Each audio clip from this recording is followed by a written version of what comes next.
Hello दोस्तों, कैसे हैं आप सभी लोग। तो मैथ की क्लास को कंटिन्यू करते हुए और क्लासेस आपको कैसी लग रही हैं कमेंट सेक्शन में ज़रूर बताएं। और लगभग 3 से 4 दिन के बाद आपको ईवीएस की क्लास भी मिलना शुरू हो जाएगी बेटा। काम उसका लगभग होने वाला है और थोड़ा वक्त नहीं मिल पा रहा था इसलिए क्लास नहीं हो रही थी। ठीक है, बाकी आपका सीडीपी और मैथ चल रहा है और सीडीपी का लगभग सिलेबस ख़त्म होने वाला है। उसके बाद उसकी प्रैक्टिस शुरू कर दी जाएगी। ठीक है बेटा, फ़िलहाल क्लास को शुरू करते हैं। आज का आपका टॉपिक है समस्या समाधान विधि यानी कि प्रॉब्लम सॉल्विंग मेथड। ठीक है, क्या होता है प्रॉब्लम सॉल्विंग मेथड यानी कि समस्या समाधान विधि? यानी कि इसमें जो होता है बच्चा खुद कर कर सीखता है। क्या कर कर सीखता है? यानी कि जो टीचर होता है समस्या को बनाता है, बच्चे के सामने प्रस्तुत करता है, उसके लाभ हानि बताता है और बच्चा क्या करता है उस समस्या को खुद करता है। जैसे एग्जांपल के तौर पे बोलूँ कि एक कंपनी है जिसमें क्या है, एक ओनर है, एक कंपनी जिसका एक मालिक है, उसके नीचे उसके क्या हैं, काम करने वाले लोग हैं। अब जो मालिक होता है वो क्या होता है, जितने भी उसके क्या होते हैं उसके नीचे काम करने वाले होते हैं, उसको क्या करता है, उन सबको एक प्रोजेक्ट देता है और उन प्रोजेक्ट के बारे में मेरिट और डिमेरिट के बारे में बताता है और एक समय निश्चित समय सीमा क्या कर देता है, निश्चित कर देता है, जिससे कि वो लोग क्या होते हैं अब उस प्रोजेक्ट को तैयार करने के लिए क्या है, जुट जाते हैं।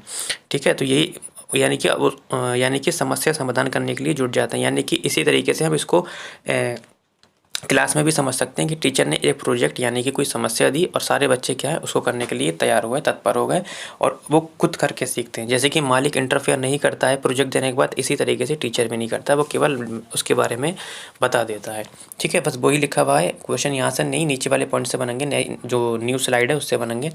कहता है कि समस्या समाधान एक निश्चित लक्ष्य तक पहुँचने के लिए किया जाता है ना।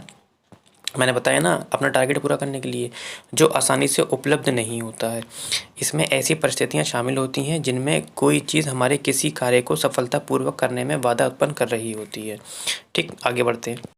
देखो, ये है मेन पॉइंट आपका। ये एक अभ्यर्थी केंद्रित दृष्टिकोण होता है। दोस्तों, जो समस्या समाधान विधि होता है वो कैसा होता है, चाइल्ड सेंटर्ड होता है, जिसमें अभ्यर्थी को क्या किया जाता है, अधिगम की प्रक्रिया में सक्रिय रूप से भागीदार होना चाहिए। जैसा कि अभी मैंने बताया, बच्चा खुद करके सीखता है। इस दृष्टिकोण में शिक्षक द्वारा एक समस्या प्रस्तुत की जाती है। जैसा कि मैंने बताया, शिक्षक द्वारा की जाती है, समस्या को बच्चे के सामने क्या किया जाता है, प्रस्तुत किया जाता है। ठीक है, उसके बाद क्या है कि एक समस्या का चयन करने के बाद अभ्यर्थियों यानी कि व्यक्तिगत रूप से या शिक्षकों की सहायता से या मार्गदर्शन से निम्न व्यवस्थित चरणों के साथ क्या किया जाता है, स्व अध्ययन, प्रयोगों या चर्चाओं द्वारा समस्या को क्या किया जाता है, हल करने का अवसर बच्चों को क्या है, मिलता है। अब समस्या समाधान के बेटा कुछ चरण है वो देख लेते हैं। क्वेश्चन जो है बेटा आपका इस वाले पॉइंट से बनेगा, समस्या समाधान के कितने चरण होते हैं, 7 चरण होते हैं।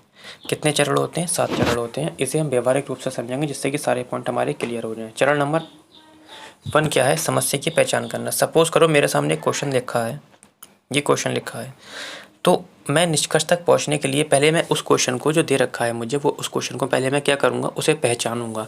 जब तक मैं पहचान नहीं करूँगा तो मुझे कैसे पता चलेगा कि मैं निष्कर्ष तक कैसे पहुँचूँगा। ठीक, यानी कि मैंने पहले इसको क्या कर लिया, पहचान लिया, पहला स्टेप कंप्लीट हो गया मेरा। दूसरा क्या है, अब मैं उसको क्या करूँगा, उसको मैं तोड़ कर, यानी कि जो उसमें उस क्वेश्चन में जो कठिन शब्द दे रखे हैं उसको मैं क्या करूँगा, तोड़ने की कोशिश करूँगा। यानी कि मैं क्या करूँगा, उसे समस्या को विश्लेषण करूँगा, यानी कि विश्लेषित करने की कोशिश करूँगा। जो उसमें कठिन या टफ जो शब्द आए हैं उनको मैं तोड़ने की कोशिश करूँगा। उसके बाद जब मैं तोड़ लूँगा फिर उसका मैं वर्णन करूँगा, यानी कि खुद से उसकी क्या करूँगा, व्याख्या करूँगा। ठीक है, जो मैंने शब्द को तोड़ लिए हैं उसके बाद मैं उसकी क्या कर लूँगा, उसका वर्णन यानी कि व्याख्या करूँगा। ठीक है, जब मैं व्याख्या कर लूँगा तब मैं जो मैंने कठिन शब्द तोड़े थे उसमें से मैं पता लगाऊंगा जो मूल कण उसमें क्या क्या दे रखे हैं, क्या क्या नहीं दे रखे हैं। जैसे कि सपोज उस क्वेश्चन में ये दे रखा है कि किसी आयत का परिमाप इतना 10 सेंटीमीटर है, उसका लंबाई इतनी है। तो जैसे मैं ये क्वेश्चन लिख देता हूँ यहाँ पर, ये एक आयत दे रखी है जिसका परिमाप आपको दे रखा है 50 मान लो, लंबाई 50, लंबाई दे रखी है 30। ठीक बेटा, 30 नहीं 15 ये दे रखी है। तो मैंने क्या करा, मूल कणों की तलाश कर ली। ये मैंने मूल कण तलाश कर लिए कि मेरे पास लंबाई दे रखी थी, परिमाप दे रखा था। बेटा यही वाला चरण इंपॉर्टेंट होता है निष्कर्ष तक पहुंचने के लिए। जब तक मैं ये मूल कण तलाश नहीं करूँगा, मैं वैकल्पिक समाधान विकसित नहीं कर पाऊँगा, यानी कि अंदाज़ा नहीं लगा पाऊँगा कि अब मैं इसे कैसे करूँ।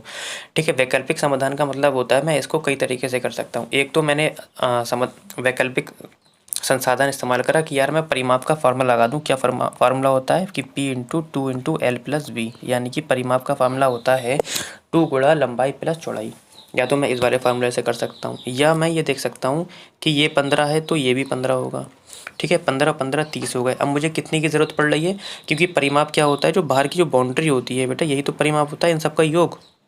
तो मैंने देखा कि 15 15 30 हो गया, मेरे पास कितना बचा, 20 बचा। तो 10 ये होगा और 10 ये होगा। तो ये क्या है, मेरा वैकल्पिक समाधान विकसित करना है, यानी कि मैं इसको अलग अलग तरीके से सॉल्व कर सकता हूँ। अब मैं यहाँ पे कौन सा तरीका अपनाऊँगा, वैकल्पिक समाधान। रूल भी लगा सकता हूँ और इस तरीके से भी कर सकता हूँ। उसके बाद क्या है, मैंने ढूंढ लिया कि अब मैं ना ये वाला फार्मूला लगाऊंगा, तो यानी कि मैंने क्या कर दिया, समाधान को लागू कर दिया। अगर मैं ये वाला चूज़ करता तब भी समाधान लागू हो जाता। इन दोनों से में से सॉरी, इन दोनों में से मैंने कौन सा लागू किया, तो मैंने सूत्र लागू किया। जब मैं सूत्र लागू कर दूंगा तो मेरा आंसर आ जाएगा। अब मैं क्या करूंगा, जो परिणाम आया है उसका मैं आकलन करूंगा कि जो मैंने ऊपर से लेके नीचे तक जो मैंने किया है, क्या वो ठीक है, मेरा निष्कर्ष जो निकल कर आया है वो ठीक है या नहीं है। अब आप लोग कमेंट सेक्शन में बताएं क्या समस्या समाधान के जो 7 चरण थे आप लोगों को क्लियर हो गए हैं या नहीं क्लियर हुए हैं। अगर नहीं हुए तो मैं दूसरे एग्जाम्पल से इसे समझा सकता हूँ, आप लोग मुझे कमेंट सेक्शन में बता दें। फिलहाल आगे बढ़ते हैं इसमें। अब समस्या समाधान विधि के लाभ यानी कि मेरिट के बारे में जानेंगे। देखो, ये जो दृष्टिकोण होता है वैज्ञानिक कौशल विकसित करने में क्या होता है, प्रभावित होता है, क्योंकि बच्चा इसमें बेटा खुद करके सीखता है। तो कहीं ना कहीं वैज्ञानिकता, यानी कि वैज्ञानिकता से मसला ये है, तात्पर्य ये है कि यहाँ पे वैज्ञानिक बनना नहीं है। बच्चा क्या है, जब बच्चा खुद करके सीखता है तो नए नए तरीके खोजना शुरू कर देता है, सोचता है कैसे करूँ, कौन सा तरीका अपनाऊँ। तो यहाँ पे ये वाला कौशल विकसित हो सकता है। ये दृष्टिकोण उच्च क्रम चिंतन कौशल, जैसे कि मैंने बताया, कर सीखेगा तो चिंतन कौशल विकसित करने में सहायक होगा। अभ्यर्थी दूसरों द्वारा साझा किए गए विचारों को स्वीकार करना सीखते हैं। कैसे, जैसे कि मैंने अभी बताया था कि जो हमारा बॉस होता है, अगर हमें एक प्रोजेक्ट देता है तो हम आपस में क्या करते हैं, एक दूसरे के विचार साझा करते हैं, यार कि ये ऐसे हो सकता है, ये ऐसे हो सकता है ना। उसके बाद अभ्यर्थी सीखते हैं कि परिकल्पना कैसे तैयार की जाती है, और अभ्यर्थी सीखते हैं कि परिकल्पनाओं का परीक्षण कैसे किया जाता है। ठीक है, ये पॉइंट क्लियर हो गए, आगे बढ़ते हैं। देख लेते हैं क्वेश्चन। इसमें और भी क्वेश्चन है लेकिन वो प्रैक्टिस साइड में कराएंगे, वीडियो लंबी हो जाएगी। एक क्वेश्चन ले लिया है कि किस टाइप से क्वेश्चन बनता है। कहता है इनमें से कौन सा, सोपना नहीं है बेटा, यहाँ पे सोपान होगा।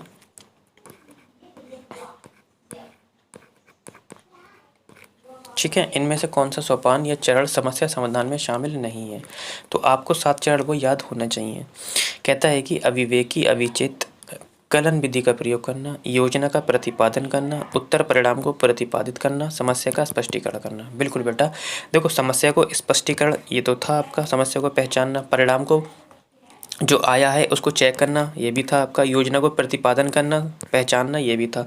लेकिन कलन विधि, बेटा कलन विधि अगर आपको प्राइमरी लेवल में मिलती है तो आप वो ऑप्शन को काट देंगे। कलन विधि का मतलब होता है जो सैद्धांतिक हमारे फैक्ट होते हैं,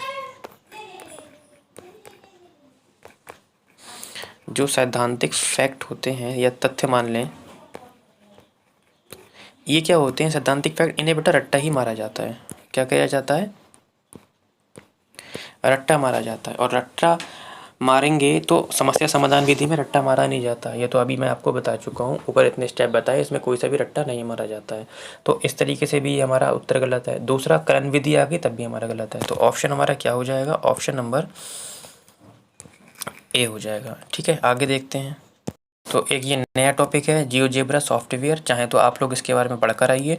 ठीक है, बाकी ये जो है आपकी नेक्स्ट क्लास में होगा। ठीक, नेक्स्ट क्लास में इसे कंप्लीट कराया जाएगा। बाकी क्लास कैसी लगी आप लोग क्लास को शेयर करते रहें।